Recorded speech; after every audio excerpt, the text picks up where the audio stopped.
Hello students, welcome to my class. Today we will be discussing about some very important questions from the examination point of view from the chapter Our Environment, class 10 Biology.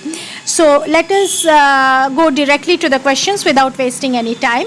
The first question is how coal and petroleum formed. This is a question students generally do ask about. Before talking about coal and petroleum formation, let us know what is fossil fuel. Both of them are known as fossil fuel. So because they are prepared from the prehistoric remains of the living organisms like plants and animals, they are formed by them. So that is the reason they are called fossil fuels. So by this diagram, you can see students that how a coal is formed. The big plants which died millions of years ago were gradually buried deep in the earth, you can see, and they got covered with sediments like you can say mud, sands, and in an anaerobic condition the chemical effects of pressure and heat and some microorganisms also converted this buried remains of these huge plants into coal.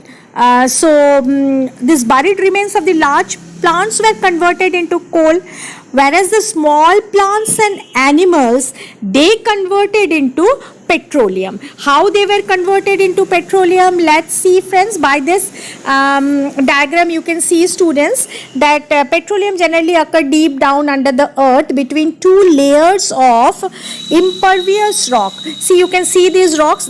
Impervious rocks means those who are non-porous rocks. Okay, so a natural gas is always occurring above the petroleum oil trapped under this rock.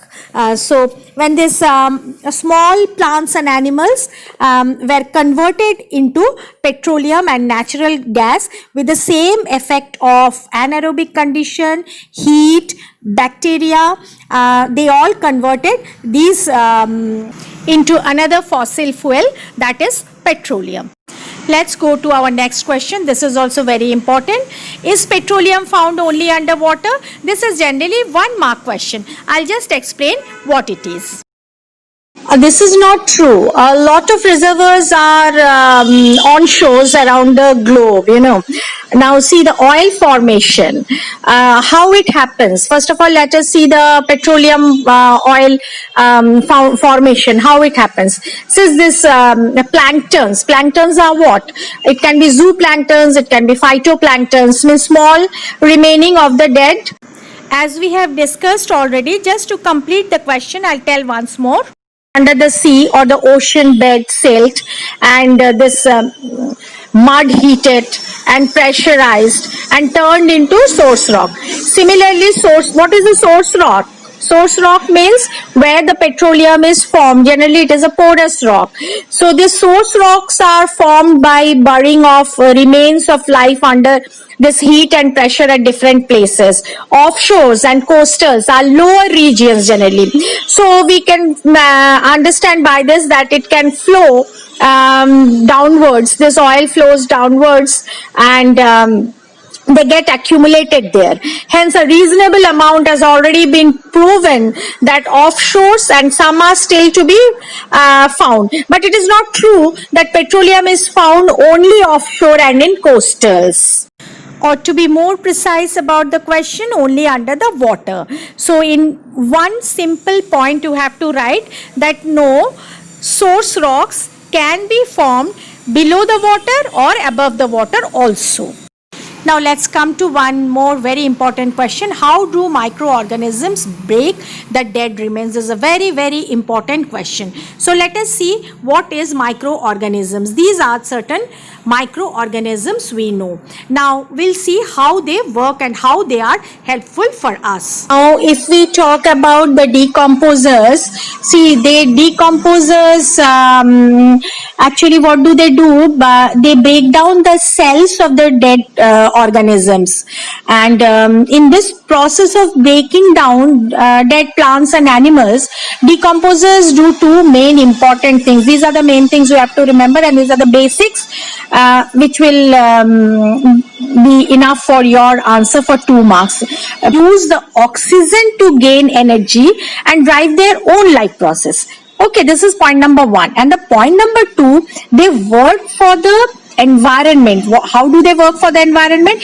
They release nutrients back into the environment for other organisms to use.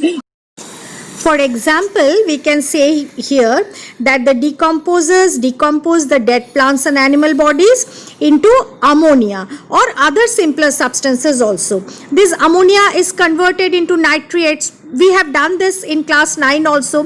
They are converted into nitrates by this nitrifying bacteria present in the soil. So these nitrates act as fertilizers in the soil and again absorbed by the plants for their growth. So all the nutrients present in soil, air and water would soon be exhausted and life would come to an end. So we can say that the decomposers, these are the organisms which help in recycling the materials in the ecosystem, so that the process of life may go on and on like an unending chain. But this is not the portion of your question. Your answer would be they break down the cells, get oxygen for their own use and give back the nutrients to the environment as it is taken by the plants and animals. You can give that example of ammonia nutrifying bacteria. Okay, ammonia is turned into nitrates. That's all. The next question asked by my students were that what is the trophic level in the food chain. The trophic level, as I said in my earlier video also, I will be giving the link below.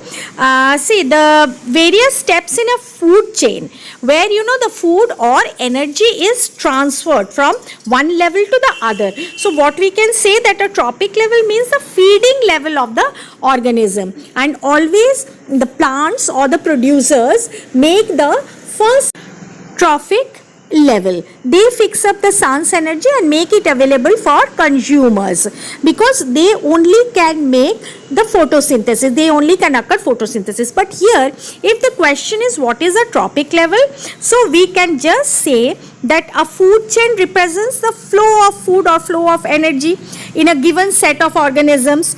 So the various steps at this food chain is known as the trophic level, which is generally looks like a pyramid, because the primary consumers and small carnivores, secondary consumers or the top carnivores, tertiary carnivores, the moment it goes up, the population decreases there.